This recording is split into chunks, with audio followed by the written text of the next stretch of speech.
أعوذ بالله من الشيطان الرجيم. سورة التحريم مدنية. بسم الله الرحمن الرحيم. يا أيها النبي لم تحرم ما أحل الله لك تبتغي مرضات أزواجك والله غفور رحيم.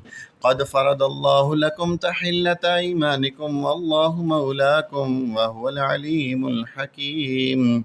وإذ أسر النبي إلى بعض أزواجه حديثا فلما نبأت به وأظهره الله عليه عرف بعضه وأعرض عن بعد.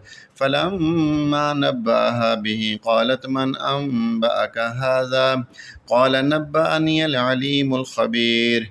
إن تتوبا إلى الله فقد صغت قلوبكما وإن تظاهر عليه فإن الله هو مولاه وجبريل وصالح المؤمنين والملائكة بعد ذلك ظهير.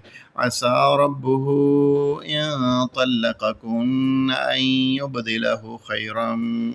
أن يبدله أزواجا خيرا منكن مسلمات مؤمنات قانتات تائبات عابدات مسلمات مؤمنات قانتات تائبات عابدات سائحات سيبات وأبكارا.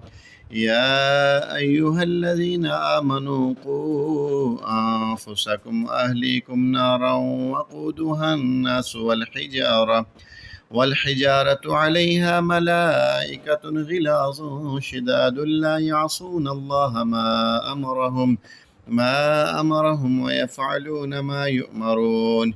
يا أيها الذين كفروا لا تعتذروا اليوم إنما تجزون ما كنتم تعملون. يا أيها الذين آمنوا توبوا إلى الله توبة نصوحا عسى ربكم أن يكفر عنكم سيئاتكم ويدخلكم جنات تجري من تحتها الأنهار يوم لا يخزي الله النبي والذين آمنوا معه نورهم يسعى بين أيديهم وبأيمانهم يقولون ربنا أتمم لنا نورنا واغفر لنا إنك على كل شيء قدير. يا أيها النبي جاهد الكفار والمنافقين واغلظ عليهم ومأواهم جهنم وبئس المصير.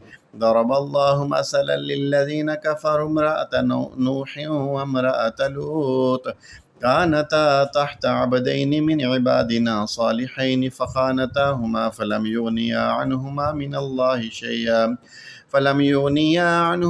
الله شيئا وقيل ادخلا النار مع الداخلين. وضرب الله مثلا للذين آمنوا امرأة فرعون إذ قالت رب ابن لي عندك بيتا في الجنة ونجني من فرعون وعمله ونجني من القوم الظالمين. ومريم ابنة عمران التي أحصنت فرجها فنفخنا فيه من روحنا وصدقت بكلمات ربها وكتبه وكانت من القانتين. آمنت بالله صدق الله العظيم.